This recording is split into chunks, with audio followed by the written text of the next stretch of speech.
quiero hablar sobre un tema que sufre muchísima gente y que es la porno venganza o la sextorsión, también se llama, ¿no?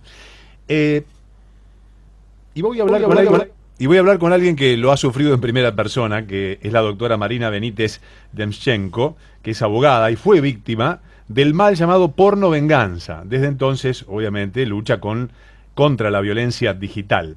Marina, buenas tardes. Sebastián Shapiro te saluda aquí en Duplex, en LU2 de Bahía Blanca. ¿Cómo va? ¿Qué tal? Buenas tardes, Sebastián. Bueno, muchas gracias por la invitación para hablar de este tema. Tenemos mucho para hablar, así que a disposición. ¿Cómo no? Bueno, Marina, hablar en primera persona de algo que seguramente muchas personas se van a sentir identificadas no es menor. Pero ¿en qué contexto te pasó y cómo fueron los acontecimientos en los cuales te viste involucrada en esta sextorsión o pornovenganza mal llamada? Es la viralización de material íntimo, digamos, ¿no? Sí. Primero, antes que por ahí contar mi caso, me gustaría hacer esta aclaración. En general, terminológicamente, se confunde la idea de la pornovenganza con la sextorsión, con cualquier otra conducta dañosa, como pueden ser, no sé, la desprotección de datos personales. Empecemos por mencionar que en la era digital hay un montón de conductas dañosas que vulneran derechos personalísimos, al honor, a la intimidad, a la privacidad, pero no son todas lo mismo, ¿no? En general se habla de pornovenganza cuando se hace mención o se refiere a la difusión no consentida de material íntimo en formato digital, por cualquier medio, por WhatsApp, por las redes sociales, en portales pornográficos. Pero hablar de pornovenganza en realidad es arrogarle un carácter que no tiene, porque no es pornografía, sino que es material que se produjo en el marco de la intimidad entre las personas que fueron parte, ¿no? Sí, de sí, ese aparte encuentro con mutuo sexual. consentimiento. Absolutamente. Y por otro lado, tampoco es venganza, porque las víctimas no hemos hecho nada para merecerlo. En realidad la venganza, suele hacer alusión a que algo hizo la víctima, ¿no? Entonces la reacción está fundada, la reacción de quien después hace lo que hace contra la víctima. Y allí, Entonces, y allí la ley, Marina, tiene un vacío, hay varios grises, o es muy clara al respecto para proceder en consecuencia. No. La legislación argentina no contempla a la difusión no consentida de material íntimo como un delito. Por tal no es penalizada al día de hoy, 2021. Estamos hablando de que esto no tiene un correlato legal. Entonces se dificulta muchísimo para todas las personas que lo sufren poder radicar, por ejemplo, la denuncia o tener una investigación penal que dé con el autor de esa difusión originariamente y que lo condene. Así que imaginemos que todo esto todavía se está dando en la órbita de la impunidad y se aprovecha muchísimo, principalmente por los varones exparejas, que son casi el 90% de los casos cuando hablamos de difusión no consentida de material íntimo. Seguro.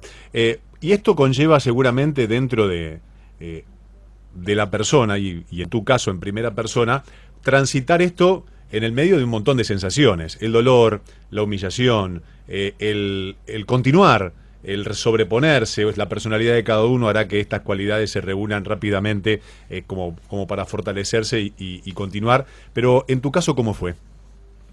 Sí, sin dudas que es un ataque a muchísimos derechos y además nos inhibe de continuar nuestra vida de forma normal, ¿no? Principalmente siendo mujeres por el hecho de que quizás suframos males mayores en manos de otros varones, no solamente quien difundió. La verdad es una realidad muy cruda, ha llevado incluso a suicidios. De hecho, hace menos de 4 meses supimos de el suicidio de una policía que había visto por parte de su expareja viralizado su video íntimo, ¿no? La realidad es que es difícil sobrellevarlo porque no solo el sistema no entiende, y con esto me refiero incluso cuando una radica la denuncia, no entiende la entidad, sino que también toda la sociedad colabora a esta culpabilización de la víctima. Y la humillación que mencionás, la vergüenza, también el miedo, ¿no? Sin dudas el temor de que nos pase algo peor está siempre presente y bueno, también, como bien mencionabas, depende de cada víctima cómo lo sobrelleva. En mi caso, a mí me condujo a estudiar Derecho Informático y especializarme en la materia. Por eso soy abogada especialista en Derecho Informático y trabajo y estudio la problemática de la violencia digital hacia las mujeres en el día de hoy. Pero la realidad es que muchísimas mujeres ni siquiera conocen sus derechos y el sistema no recepta esta necesidad.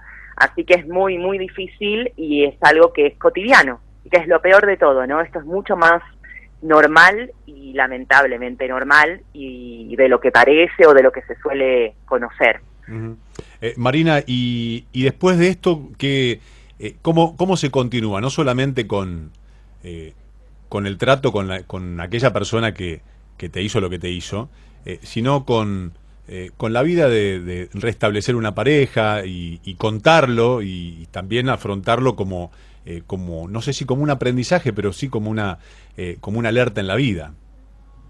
No, es muy complejo poder continuar como si nada hubiera pasado, porque la realidad es que cualquier marca de violencia machista es eterna, ¿no? Y eso lo llevamos quienes lo vivenciamos hasta el último día y lo podemos mitigar de alguna manera con tratamiento psicológico y con cualquier otro recurso que realmente nos permita un poco volver en eje y hacer lo posible para continuar nuestra vida lo más normal posible, pero no se puede omitir en sus efectos y no podemos tampoco omitir que la enseñanza acá, entre comillas, no tiene que ser para nosotras que lo padecemos, sino más bien para toda una sociedad que entienda que esto tiene un impacto tremendo en quien lo padece y que se aparte de la culpabilización y de la estigmatización de la víctima. En general, los agresores continúan su vida como si nada, y esta es la gran diferencia cuando hablamos de este tipo de situaciones,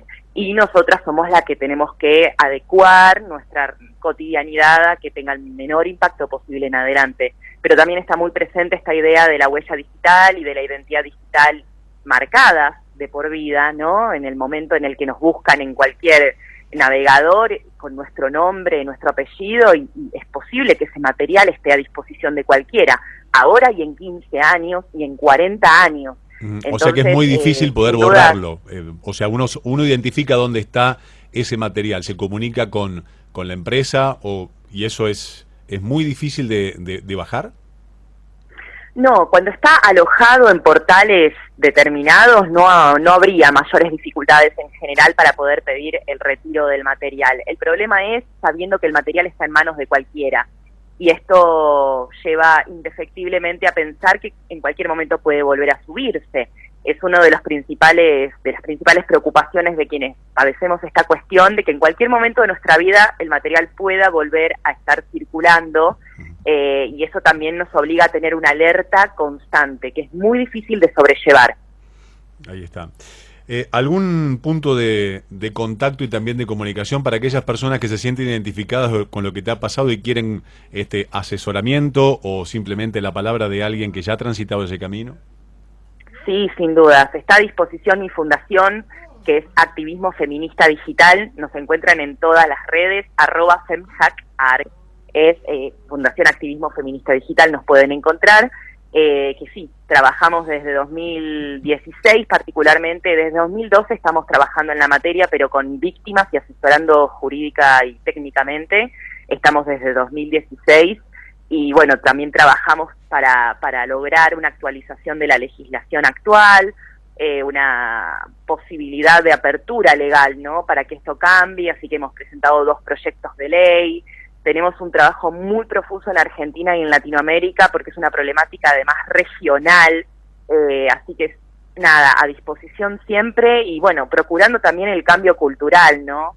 Que los varones dejen de hacer este tipo de cosas porque sinceramente, y acá sí, hablando en primera persona, el impacto es impresionante. Nos obliga en definitiva como un poco a rebarajar nuestra vida y ver de qué manera padecerla lo menos posible, ¿no? Y esto debería cambiar. El gran mensaje acá es para los varones que utilizan este tipo de prácticas para disciplinarnos y para ejercer poder, ¿no? Seguro. Marina, lo mejor para lo que viene. Gracias por atenderme y por este momento. Muchísimas gracias a ustedes. Un abrazo. Un abrazo. La doctora Marina Benítez Demchenko, víctima de la mal llamada porno venganza o sextorsión.